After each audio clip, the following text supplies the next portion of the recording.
Vamos falar sobre alocação dinâmica agora, mas primeiramente vamos lembrar um pouquinho dos vetores, que é um grande exemplo de alocação estática. Qual que é o problema neles? A alocação estática você precisa definir em tempo de compilação qual vai ser o tamanho daquela memória. Ou seja, se você tem um vetor, você precisa declarar se ele vai aguentar 3 elementos, 4 ou 5, ou enfim. Você precisa saber, na hora de programar o software, quais serão os limites dele, digamos assim. E a gente nem sempre sabe quais serão os limites.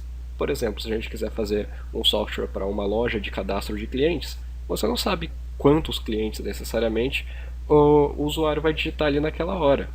Então a gente quer algo que possa se estender, que ele possa crescer dinamicamente conforme a necessidade. E agora que entra as listas encadeadas. Ao contrário de um vetor, uma lista encadeada consegue crescer conforme a necessidade dela. Ou seja, quanto mais elementos você tiver para colocar dentro de uma lista encadeada, mais ela vai crescer. E tudo isso é possível graças a essa estrutura básica aí que vocês estão vendo da lista encadeada, que é o nó. O nó permite que a lista encadeada cresça dinamicamente, sendo que cada nó da lista vai representar um elemento. Ou seja, se uma lista tem 10 elementos, ela vai ter 10 nós, e assim por diante. O nó é bem simples.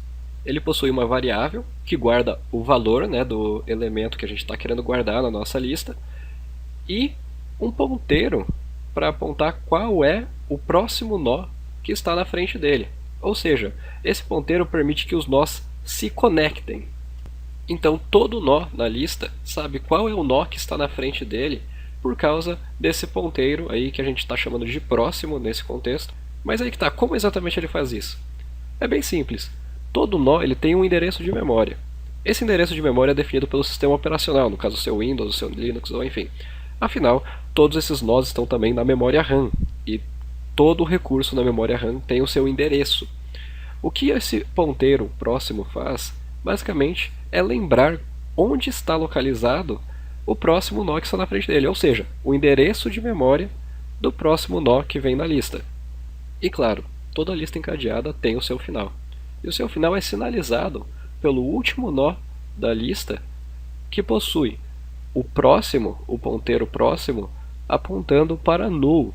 Afinal, não existe mais nenhum outro nó lá na frente, porque esse é o final já. Então ele simplesmente aponta para vazio. E quando a gente acha esse nó aqui, significa que a gente achou o final da lista.